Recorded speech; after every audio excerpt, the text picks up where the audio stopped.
Chapter 13. The Earth's Boost.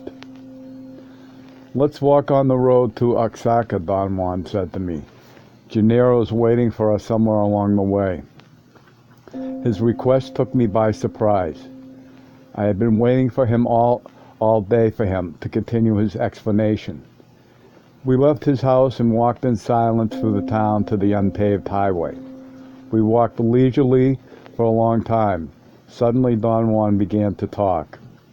"I've been telling you all along about the great findings that the old seers made," he said. "Just as they found out that organic life is not the only life present on Earth, they also discovered that the Earth itself is a living being." He waited for a moment before continuing. He smiled at me as if inviting me to make a comment. I could not think of anything to say. "The old seers saw that the Earth has a cocoon," he went on. "They saw that there is a ball encasing the Earth, a luminous cocoon that entraps the Earth's emanations. The Earth is a gigantic sentient being, subjected to the same forces we are." He explained that the old seers, on discovering this, became immediately interested in the practical uses of that knowledge. The result of their interest was that the most elaborate categories of their sorcery had to do with the Earth. They considered the Earth to be the ultimate source of everything we are. Don Juan reaffirmed that the old seers were not mistaken in this respect, because the Earth is indeed our ultimate source. He didn't say anything else until we met Gennaro about a mile up the road. He was waiting for us, sitting on a rock by the side of the road. He greeted me with great warmth. He said to me that we should climb up to the top of some small, rugged mountains covered with hardy vegetation. The three of us were going to sit against the rock, Don Juan. "The three of us are going to sit against the rock," Don Juan said to me, "and look at the sunlight as it is reflected on the eastern mountains. When the sun goes down behind the western peaks, the Earth may let you see alignment." When we reached the top of a mountain, we sat down, as Don Juan had said, with our backs against the rock. Don Juan made me sit in between the two of them. I asked him what he was planning to do. His cryptic statements and his long silences were ominous. I felt terribly apprehensive. He didn't answer me. He kept on talking as if I had not spoken at all. It was the old seers who, on discovering that perception is alignment, he said, stumbled onto something monumental. The sad part is that their aberrations again kept them from knowing what they had accomplished. He pointed at the mountain range east of the small valley where the town is located. "There is enough glitter in those mountains to jolt your assemblage point," he said to me. "Just before the sun goes down behind the western peaks, you will have a few moments to catch all the glitter you need. The magic key that opens the Earth doors is made of internal silence plus anything that shines." "What exactly should I do, Don Juan?" I asked. Both of them examined me. I thought I was in their eyes a mixture of curiosity and revulsion. "Just cut off the internal dialogue," Don Juan said to me. I had an intense pang of anxiety and doubt. I had no confidence that I could do it at will. After an initial moment of nagging frustration, I resigned myself to just relax. I looked around. I noticed that we were high enough to look down into the long, narrow valley. More than half of it was in late afternoon shadows. The sun was still shining on the foothills of the eastern range of the mountains. On the other side of the valley, the sunlight made the eroded hills look ochre, while the more distant bluish peaks had acquired a purple tone. "You do realize that you've done this before, don't you?" Don Juan said to me in a whisper. I told him that I had not realized anything. "We've sat here before on other occasions," he insisted. And that doesn't matter, because this occasion is the one that will count." Today, with the help of Gennaro, you are going to find the key that unlocks everything. You won't be able to use it as yet. You will know, but you will know what it is and where it is. Seers pay the heaviest prices to know that. You yourself have been paying your dues all these years. He explained that what he called the key to everything was the first-hand knowledge that the earth is a sentient being, and as such can give warriors a tremendous boost. It is an impulse that comes from the awareness of the earth itself at the instant in which the emanations inside a warrior's cocoons are aligned with the appropriate emanations inside the earth's cocoon. Since both the earth and man are sentient beings, their emanations coincide. Or rather, the earth has all the emanations present in man, and all the emanations that are present in all sentient beings, organic and inorganic for that matter. When a moment of alignment takes place, sentient beings use that alignment in a limited way and perceive their world. Warriors can use that alignment either to perceive, like everyone else, or as a boost that allows them to enter unimaginable worlds. I've been waiting for you to ask me the only meaningful question you can ask, but you never ask it, he continued. You are hooked on asking about whether the mystery of it all is inside us. You came close enough, though. The unknown is not really inside the cocoon of man, and the emanations untouched by awareness. But yet it is there, in a manner of speaking. This is the point you haven't understood. When I told you that we can assemble 7 worlds besides the one we know, you took it as being an internal affair, because your total bias is to believe that you are only imagining everything you do with us. Therefore, you have never asked me where the unknown really is. For years I have circled with my hand to point to you to everything around us, and I have told you that the unknown is there. You never made the connection. Gennaro began to laugh, then coughed and stood up. He still hasn't made the connection, he said to Don Juan. I admitted to them that if there was a connection to be made, I had failed to make it. Don Juan restated over and over that the portion of emanations inside man's cocoon is in there only for awareness, and that awareness is matching that portion of the emanations with the same portion of emanations at large. They are called emanations at large because they are immense. And to say that outside of man's cocoon is the unknowable is to say that within the earth's cocoon is the unknowable. However, inside the earth's cocoon is also the unknown, and inside man's cocoon, the unknown is the emanations untouched by awareness. When the glow of awareness touches them, they become active and can be aligned with the corresponding emanations at large. Once that happens, the unknown is perceived and becomes the known. I am too dumb, Don Juan. You have to break it into smaller pieces for me, I said. Gennaro is going to break it up for you, Don Juan retorted. Gennaro stood up and started doing the same gait of power that he had done before, when he circled an enormous flat rock in a cornfield by his house, while Don Juan had watched in fascination. This time Don Juan whispered in my ear that I should try to hear Gennaro's movements, especially the movements of his thighs as they went up against his chest every time he stepped. I followed Gennaro's movements with my eyes. In a few seconds I felt that some part of me had gotten trapped in Gennaro's legs. The movement of his thighs would not let me go. I felt as if I were walking with him, as I was even out of breath. Then I realized that I was actually following Gennaro. I was in fact walking with him, away from the place where we had been sitting. I did not see Don Juan, just Gennaro, walking ahead of me in the same strange manner. We walked for hours and hours.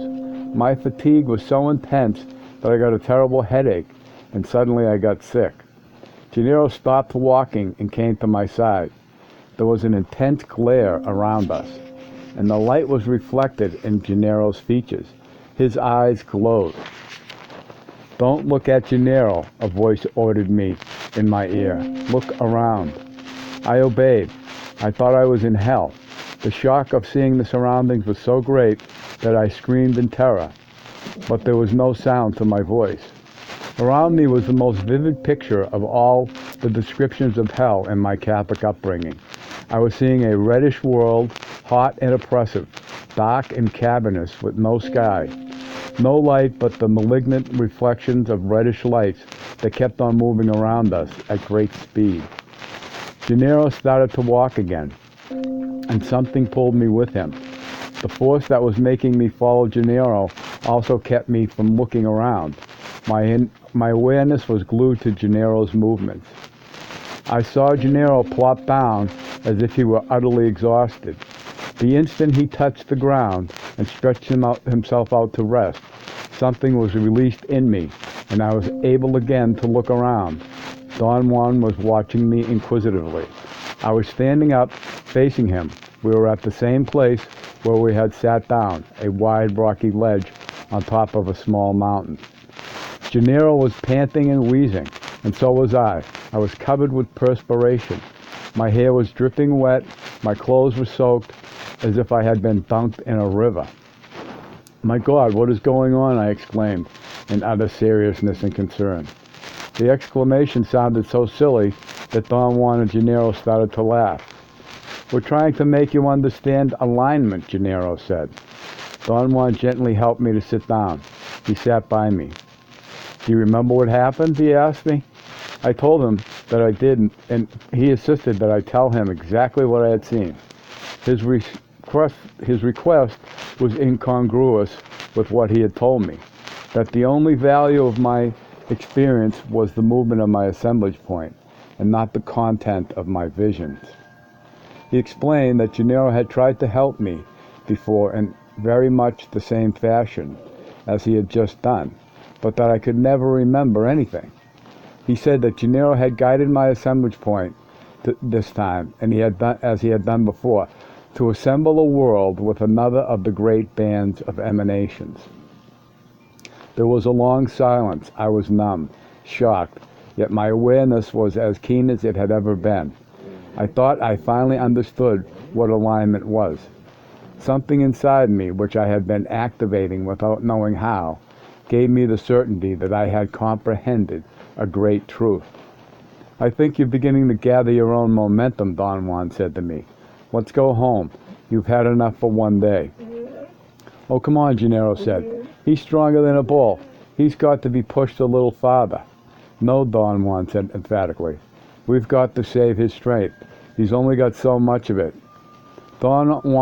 Gennaro insisted that we stay. He looked at me and winked. "Look," he said to me, pointing to the eastern range of the mountains. The sun has hardly moved an inch over those mountains, and yet you plodded in hell for hours and hours. Don't you find that overwhelming?" "Don't scare him unnecessarily," Don Juan protested, almost vehemently. It was then that I saw their maneuvers.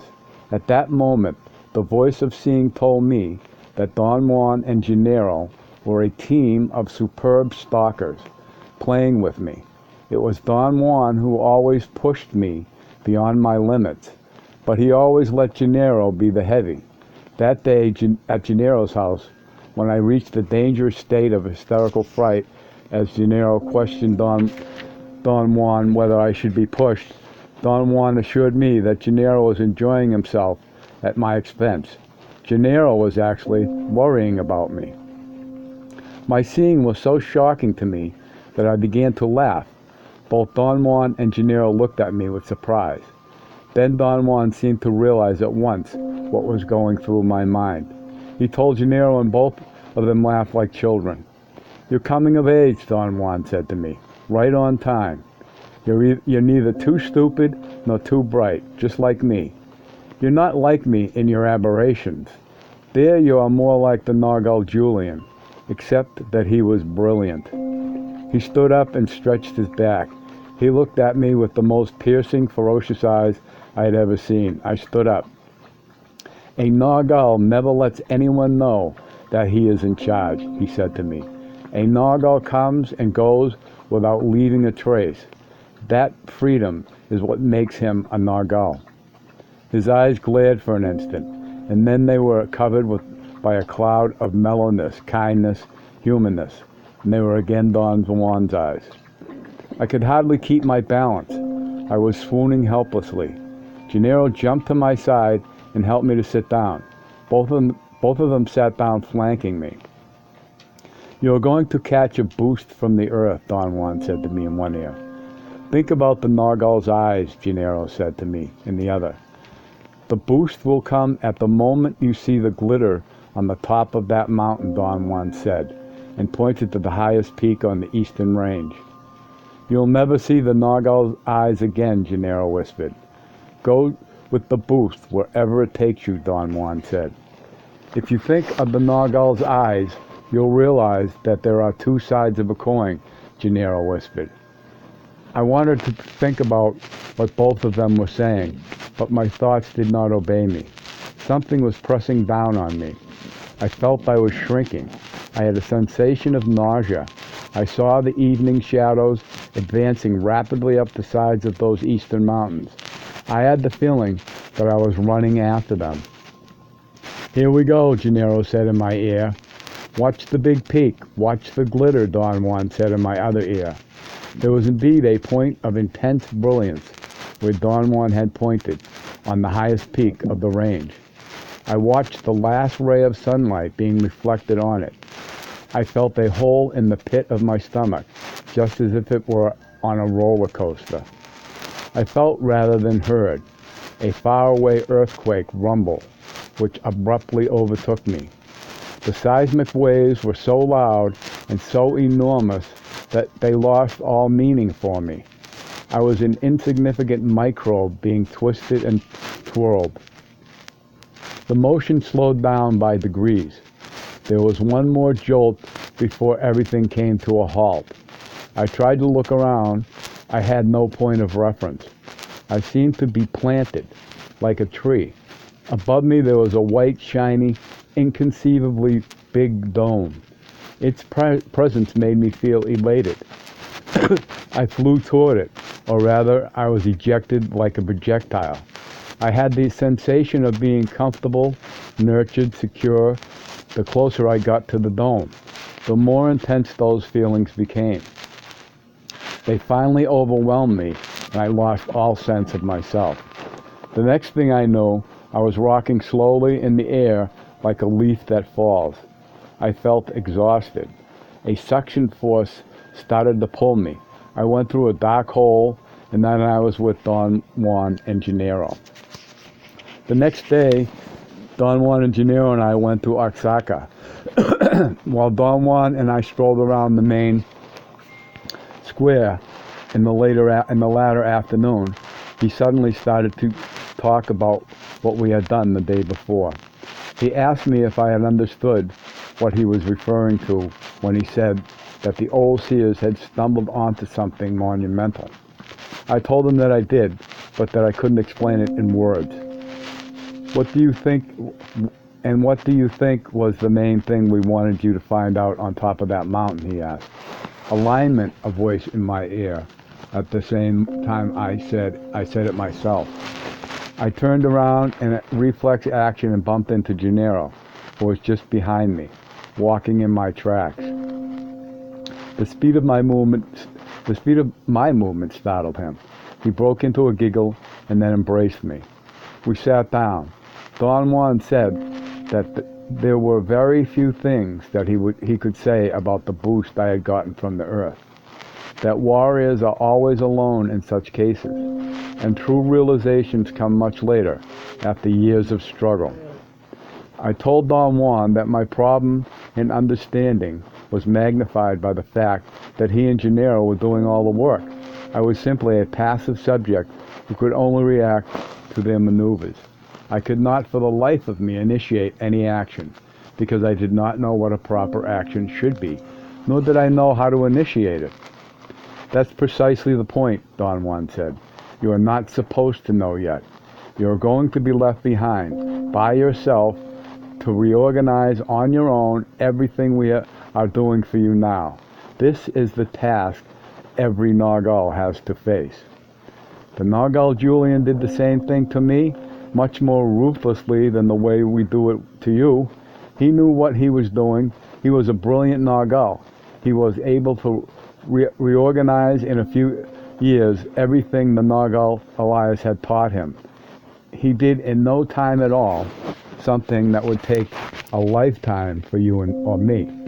The difference was that all the Nagal Julian ever needed was a slight insinuation. His awareness would take it from there and open the only door there is. What do you mean, Don Juan, by the only door there is? I mean that when man's assemblage point moves beyond a crucial limit, the results are always the same for every man. The techniques to make it move may be as different as they can be, but the results are always the same, meaning that the assemblage point assembles other worlds aided by the boost from the earth.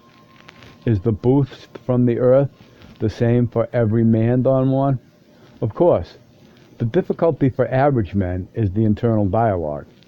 Only when a state of total silence is attained can one use the boost. You will corroborate that truth the day you try to use that boost by yourself. I wouldn't recommend that you try it, Gennaro said sincerely. It takes years to become an impeccable warrior. In order to withstand the impact of the Earth boost, you must be better than you are now. The speed of that boost will dissolve everything about you, Don Juan said. Understand its impact. We become nothing. Understand its impact. We become nothing. Speed and the sense of individual existence don't go together. Yesterday on the mountain, Gennaro and I supported you and served as your anchors. Otherwise, you wouldn't have returned. You'd be like some men who purposely used that boost and went into the unknown and are still roaming in some incomprehensible immensity. I wanted him to elaborate on that, but he refused. He changed the subject abruptly. There's one thing you haven't understood yet about the Earth being a sentient being, he said. And Gennaro, this is awful. Gennaro wants to push you until you understand. Both of them laughed. Gennaro playfully shoved me and winked at me as he mouthed the words, "I am awful." Gennaro is a terrible taskmaster, mean and ruthless, Don Juan continued. He doesn't give a hoot about your fears and pushes you mercilessly. If it wasn't for me, he was a perfect picture of a good, thoughtful old gentleman. He lowered his eyes and sighed, and the two of them broke into roaring laughter. When they quieted down, Don Juan said that Gennaro wanted to show me what I had not understood yet, that the supreme awareness of the earth is what makes it possible for us to change into the other great bands of emanations. We living beings are perceivers, he said, and we perceive because some emanations inside man's cocoon become aligned with some emanations outside. Alignment, therefore, is the secret passageway, and the Earth's boost is the key. Gennaro wants you to watch the moment of alignment. Watch him. Gennaro stood up like a showman and took a bow, then showed us that he had nothing up his sleeves or inside the leg of his pants. He took his shoes off and shook them to show that there was nothing concealed in there either. Don Juan was laughing with total abandon. Gennaro moved his hands up and down. The movement created an immediate fixation in me. I sensed that the three of us suddenly got up and walked away from the square, and the two of them flanking me. As we continued walking, I lost my personal vision. I did not distinguish any more houses or streets. I did not notice any mountains or any vegetation either. At one moment, I realized that I had lost sight of Don Juan and Gennaro, and instead I saw two luminous bundles moving up and down beside me. I felt an instantaneous panic, which I immediately controlled. I had the unusual but well-known sensation that I was myself and yet I was not. I was aware, however, of everything around me by means of a strange, and yet at the same time most familiar capacity. The sight of the world came to me all at once. All of me saw the entirety of what I, in my normal consciousness, call my body, was capable of sensing, as if it were an enormous eye that detected everything. What I first detected after seeing the two blobs of light was a sharp, violet-purple world made out of something that looked like colored panels and canopies. Flat, screen-like panels of irregular concentric circles were everywhere. I felt a great pressure all over me, and then I heard a voice in my ear. I was seeing. The voice said that the pressure was due to the act of moving. I was moving together with Don Juan and Gennaro. I felt a faint jolt, as if I had broken a paper barrier, and I found myself facing a luminescent world.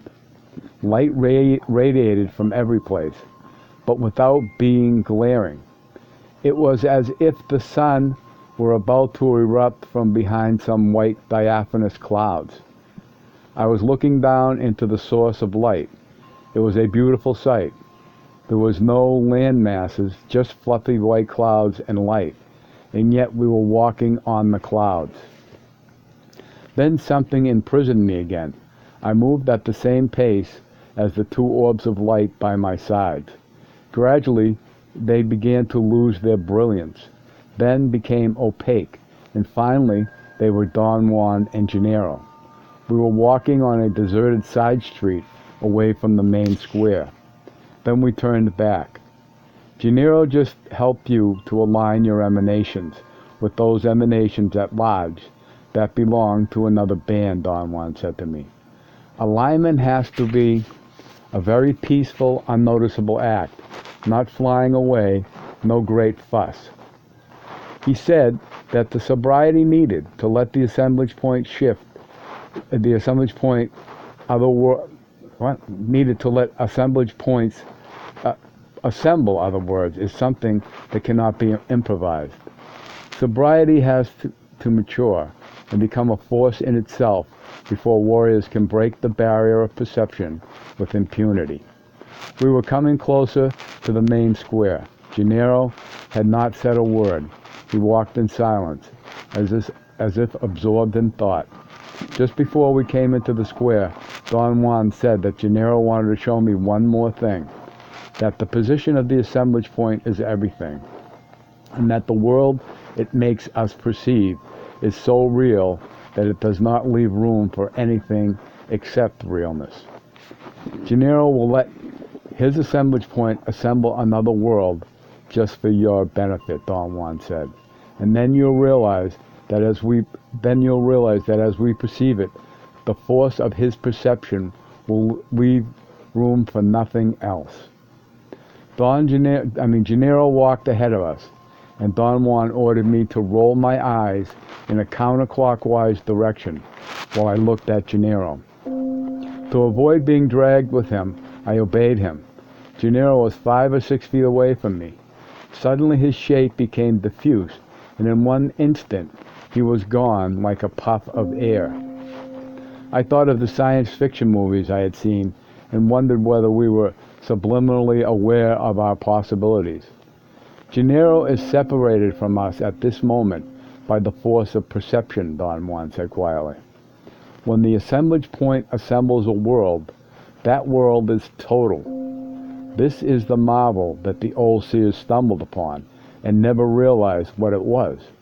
The awareness of the earth can give us a boost to align other great bands of emanations, and the force of that new alignment makes the world vanish. Every time the old seers made a new alignment, they believed they had descended to the depths below or ascended to the heavens above. They never knew that the world disappears like a puff of air when a new total alignment makes us perceive another total world.